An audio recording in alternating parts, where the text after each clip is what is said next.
AITA for telling my best friend the truth about her relationship even though it completely ruined our friendship.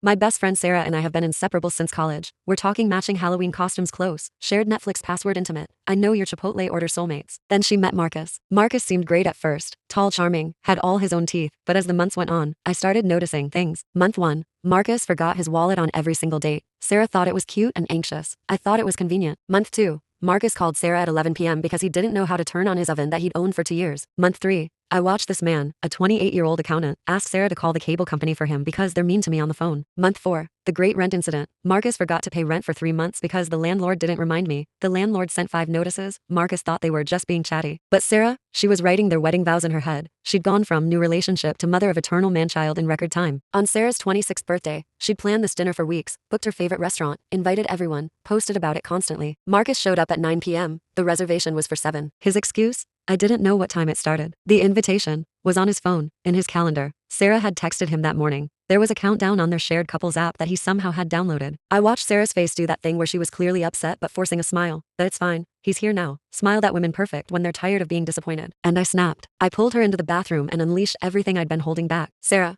you're dating a golden retriever who learned to walk upright. She laughed nervously. Come on, he just forgot. He didn't forget. He didn't prioritize. There's a difference. I was on a roll now. You're not his girlfriend. You're his life coach, his mom, and his personal assistant. You deserve a partner, not a dependent. He just needs support. Support is helping someone through a rough patch. This is a lifestyle. You're teaching a grown man basic adulting while he does the bare minimum and gets praised for remembering to shower. Her expression changed. The laugh faded. Something colder took its place. You know what your problem is, she said quietly. You're so obsessed with everyone being perfect that you can't see when someone is actually trying. At least Marcus doesn't spend his time judging everyone. At least he's not bitter and alone like some people I know. The bathroom suddenly felt very small. I'd rather be alone than be someone's unpaid life manager. I shot back. She left the bathroom, left the restaurant, took Marcus with her. That was 3 months ago. Week 10 of our friendship breakup, I was doom scrolling Instagram at 2 a.m. and saw Sarah's post. It was her and Marcus. She was teaching him how to do laundry, literally standing there, showing him how to separate whites and colors. The caption, teaching babe life skills is my love language, growing together. The comments were full of relationship goals, and so cute. I wanted to scream. This was exactly what I'd warned her about. She was literally parenting a grown man. But then I zoomed in on her face in the photo. She looked happy, like, genuinely happy.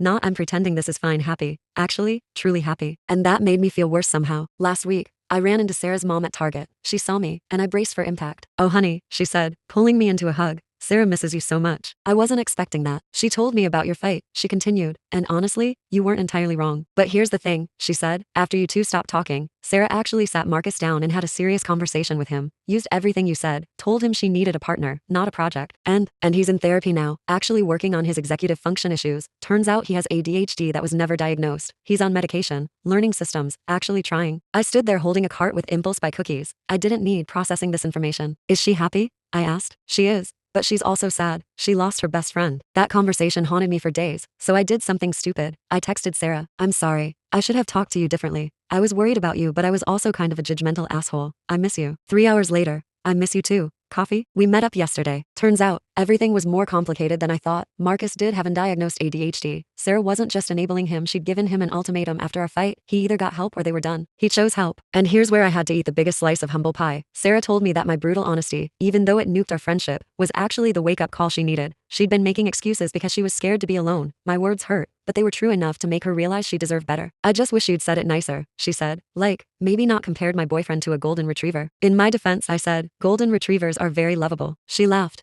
Actually laughed. So are we okay? I asked. We will be, she said. But you're buying my coffee for the next 6 months. Deal. So everyone, was I wrong? Technically yes. I was harsh. I was judgmental. I picked a terrible time and place. I could have been kinder. But was I also kind of right? Also yes. Here's what I learned. You can be right and still be wrong about how you handle it. The truth matters, but so does delivery. And sometimes people need to hear hard things, but they also need to feel like you're on their side when you say them. Marcus is doing better. Sarah is happier. I'm less judgmental working on it. And I learned that golden retrievers, both literal and metaphorical, can actually learn new tricks if they want to. Also, I owe Target about $47 because I stress bought a lot of cookies during this whole thing. Sarah just texted me a photo of Marcus successfully cooking chicken without burning down his apartment. The bar is low, but we're celebrating anyway. She also said I can be a bridesmaid if they ever get married, but I have to promise not to mention the golden retriever thing in my speech. I make no promises.